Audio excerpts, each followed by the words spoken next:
ஒரு ஆட்டோக்காரர் ஒரு கர்ப்பிணி பெண்ணை ஆட்டோல ஏத்திக்கிட்டு ஹாஸ்பிட்டல் போறாங்க. பெரிய மழை பெஞ்சுக்கிட்டு இருக்கு. அப்ப அவர்கிட்ட கொடைய அந்த கர்ப்பிணி பெண்ணை கிட்ட கொடுத்துட்டு இதை எடுத்துக்கிட்டு போமா அப்படின்னு சொல்றாங்க. அப்ப அந்த பொண்ணு சொல்றாங்க, ஆனா இது எப்படி நான் உங்ககிட்ட நான் திருப்பி கொடுக்கறது? அதுக்கு அந்த ஆட்டோக்காரர் சொல்றாரு, வேற யாருக்காவது தேவைப்படுறவங்களுக்கு கொடுத்துருமா அப்படின்னு சொல்லிட்டு அவர் போயிடுறாரு. அந்த கர்ப்பிணி பெண் அந்த கொடையை எடுத்துக்கிட்டு ஹாஸ்பிட்டல் வாசலுக்குள்ள போகும்போது அந்த வாசல்ல ஒரு பெரியவர் மழைக்கு பயந்துகிட்டு அப்படியே கை கட்டிக்கிட்டு நின்றுட்டு இருக்கிறாரு. அந்த கர்ப்பிணி பெண் அந்த கொடைய அந்த பெரியவர்கிட்ட கொடுத்து, ஐயா இதை எடுத்துட்டு போங்க ஐயா அப்படின்னு சொல்றாங்க. அதுக்கு அந்த பெரியவர் இதே மாதிரி கேட்கிறாரு, அம்மா நீங்க யாருன்னு எனக்கு தெரியாது, எப்படிமா இந்த கொடையை நான் திருப்பி உங்ககிட்ட கொடுக்கறது? அதுக்கு அந்த பொண்ணு சிரிச்சுக்கிட்டே சொல்றாங்க, வேற யாருக்காவது தேவைப்படுறவங்களுக்கு கொடுத்துருங்க ஐயா அப்படின்னு சொல்லிட்டு போயிடுறாங்க.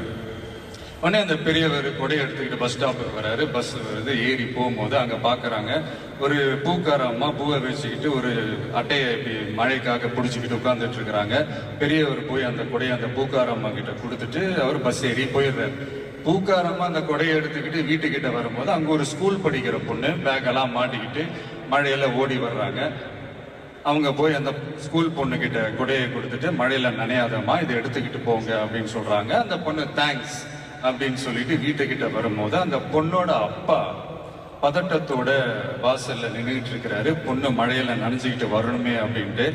அந்த அப்பா வேற யாரும் இல்ல, அந்த ஆட்டோக்காரர்.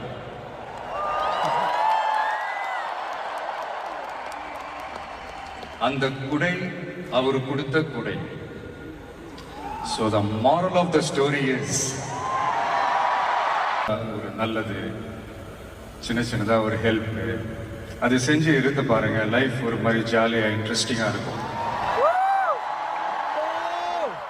ஒரு ஃபேமஸ் சேயிங் ஒன்று இருக்கு, வெள்ளத்துல தவிக்கிற ஒருத்தருக்கு நீங்க படகு கொடுத்தீங்கன்னா பாலைவனத்துல நீங்க தவிக்கிறப்போ அது ஒட்டகமா வந்து நிற்கும். இப்ப யாராவது உங்களுக்கு ஏதாவது கெடுதல் செஞ்சுட்டாங்கன்னு வைங்களேன், அது நீங்க பழி வாங்கிட்டீங்கன்னு வைங்களேன், அந்த நாள் முழுக்க நீங்க சம மகிழ்ச்சியா இருப்பீங்க. எப்படி பார்த்தல எப்படி பழி வாங்கினேன். ஆனா அதே மனுஷனை மன்னிச்சு விட்டு பாருங்க, வாழ்நாள் முழுக்க நிம்மதியா இருக்கு. அதனால யாரையும் கஷ்டப்படுத்துறதுக்கோ யாரையும் அவமானப்படுத்துறதுக்கோ யாரையும் பழி வாங்குறதுக்கோ இல்லைங்க இந்த வாழ்க்கை. நான் முடிஞ்ச வரைக்கும் முன்னாடியே சொன்ன மாதிரி சின்ன சின்னதா ஒரு நல்லது, ஒரு சின்ன சின்னதா ஹெல்ப் இது செஞ்சு பாருங்களேன். எங்கேயோ ஒரு இடத்துல ஃபியூச்சர்ல உங்களுக்கு இது கை கொடுக்கும் அப்படின்னு நான் நம்புறேன். பிடிச்சிருந்தா எடுத்துக்கங்க, இல்லைன்னா விட்டுருங்க. Free advice. இப்போ